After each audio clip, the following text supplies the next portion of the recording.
किसी iron man के fan से पूछो कि टोनी स्टार्क उस सूट के बिना क्या है, तो वो एक ही डायलॉग चिपका देते हैं, जिलियंस, बिलियनियर, रोमियो और समाज सेवक, जो कि 2012 में आए एवेंजर्स मूवी का बहुत ही फेमस डायलॉग है। लेकिन एक चीज़ जो बहुत से लोगों ने मिस कर दिया कि आयरन मैन एक जीनियस, बिलियनियर, प्लेबॉय और फिलैंथ्रोपिस्ट होने के अलावा एक अच्छे फाइटर भी हैं, और मैंने उन्हीं को थोड़ा सा एनालाइज करके कि वो किस कैटेगरी में आता है, उसी के ऊपर ये वीडियो बेस्ड है।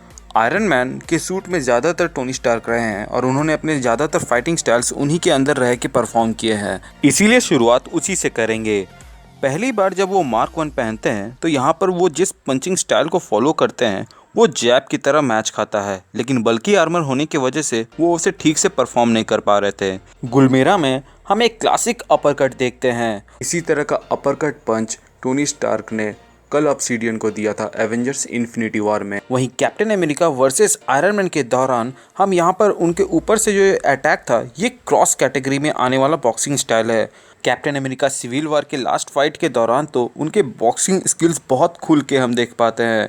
वैसे आयरन मैन 2 में हम देख चुके हैं कि वो बॉक्सिंग रिंग में हैप्पी के साथ प्रैक्टिस कर रहे होते हैं, और इसी दौरान वो एक मूव को प्रैक्टिस करते हैं जिसे देखकर हैप्पी बोलता है कि ये क्या था, जिसके जवाब में टोनी बताता है कि ये MMA था, यानी कि मिक्स्ड मार्शल आर्ट्स, जिसमें बहुत सारे मार्शल आर्ट्स को मिलाकर उसे परफॉर्म किया जाता है। अब आते हैं सबसे डेडली फाइटिंग टेक्निक्स जो कि टोनी स्टार्क को आते हैं, जिसका नाम मुआय थाई है।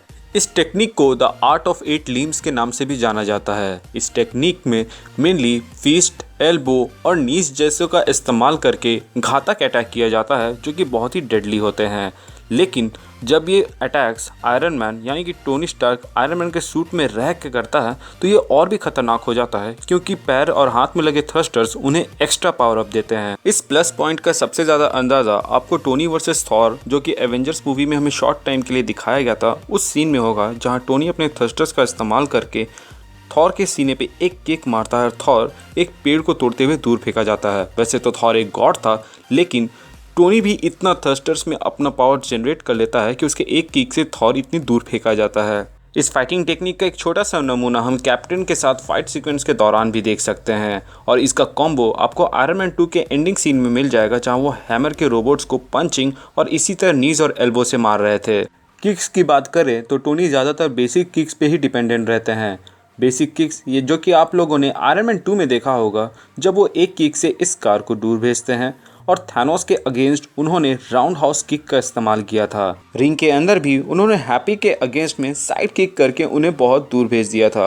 ये सारे बेसिक किक्स हैं जो कि ज़्यादातर मार्शल आर्ट्स जिसमें किक इन्वॉल्व है उनके स्टार्टिंग पीरियड में सिखाया जाता है, तो इसे मैं किसी भी कैटेगराइज के अंदर नहीं डाल सकता क्योंकि ये बहुत ही कॉमन है। इस पर्टिकुलर सीन में हम एक मूव को देखते हैं जिसमें वो अपने ओपोनेंट के हैंड को इमोबिलाइज करके उनके हेड पे स्ट्राइक करते हैं। इसे ट्रैपिंग कहते हैं, जो कि 2 फाइटिंग स्टाइल्स में कॉमन है, एक क्राफ्ट मगा, दूसरा विंग चुंग टेक्निक, जो कि कुंफू के एक सब ब्रांच के जैसा होता है। अगर हम कुछ सेकेंड के लिए टोनी स्टार्क और आयरन मैन को साइड कर दें तो एक फन फैक्ट आपको बताना चाहूँगा कि RDJ यानी कि रॉबर्ट डॉनी जूनियर को भी विंग चुंग फाइटिंग टेक्निक आती है। इनफैक्ट आप जो स्क्रीन में देख रहे हो ये वही है।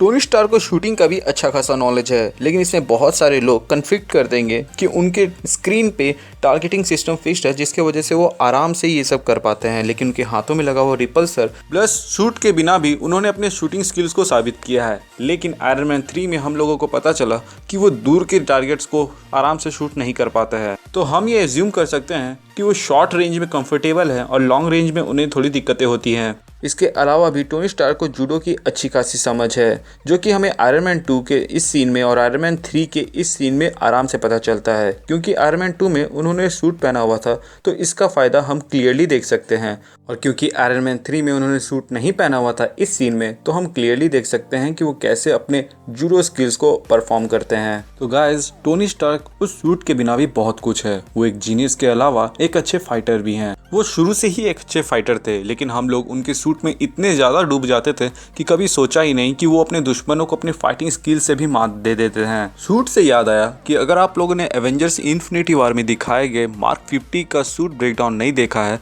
जिसमें मैंने ये बताया कि वो सूट क्यों अब तक का बेस्ट आयरन मैन सूट है, तो आप उसे मेरे डिस्क्रिप्शन या फिर प्लेलिस्ट या फिर आई बटन में अभी शो होने लगेगा। या वीडियो के आखिरी 20 सेकंड में आपको स्क्रीन में भी डिस्प्ले करने लगेगा। ऐसे ही अमेजिंग फैक्ट्स और ऑसम कंटेंट्स जो आपको मेरे प्लेलिस्ट में दिख जाएंगे के लिए मेरे चैनल को सब्सक्राइब करना ना भूले। और अगर आप मेरे सब्सक्राइबर पहले से हैं तब तो आपको मालूम ही होगा कि हम सब हीरोज हैं और हम सब कीप मूविंग फॉरवर्ड और नेवर गिव अप का मोटो को फॉलो करते हैं। लोगों की मदद करें, खुश रहें, अपना ख्याल रखें और मुझे अगले वीडियो तक की इजाज़त दे। Thank you for watching, stay tuned.